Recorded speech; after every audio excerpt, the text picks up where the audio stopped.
dumarka Soomaaliyeed intii burburka lagu jiray waxay wajahayeen caqabado badan oo kaga imanayay dhinaca bulshada dhaqanka iyo xaaladda dalka uu ku sugan yahay 30 sannadood ee burburka dumarka Soomaaliyeed dal iyo dibadba waxa ay muujiyeen karti dadaal iyo dadnimo gudaha dalka waxa ay qayb ka yihiin horumarka ganacsiga iyo shaqooyinka waxa jira dumar badan oo halgan ugu jira dhinacyada bulshada waxa jira caqabado badan oo dumarka ka haysta dhanka shaqo helista dumarka Soomaaliyeed waxa looga baahan yahay inay positionadooda ka soo kacaan ay soo aadaan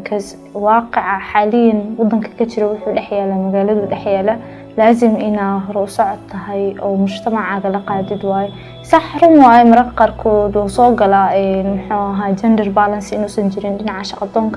لكن دمرك الصومالية ده حلو بهاي communication بدن إنه يسميان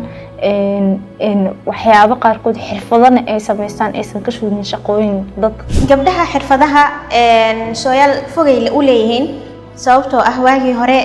taariikhda dib markii loogu laabto miyiga markii la joogay agab walba markaas nolosha loogu baahan yahay iyaga sameyn jireen inta ugu badan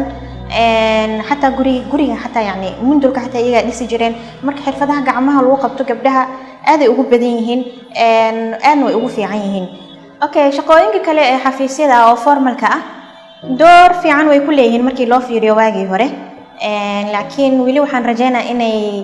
kasii bataan sida hadda ay yihiin oo halkii la rabay ay ka gaaraan arrintaasi waxay bulshada dhaxal siisay in la waayo gabdho badan oo aqoon ahaan dhisan inay fursad helaan dumarka oo sinaan ka hela suuqa shaqada waxbarashada iyo cadaaladdu waxa ay qayb ka tahay horumarka dalka bulsho walba horumarkoodu waxa uu ku xiran yahay aqoonta dumarkooda waxaan leenahay company dumarana u badan inta ka shaqeeya rafli hal mise laba wiil camal aan la shaqeeyo inta kale waa dumarka xagga marka la yiraahdo soo dhaweynta iyo daal la'aanta iyo aggressive inaysan ahayn iyo dumarka ku fiican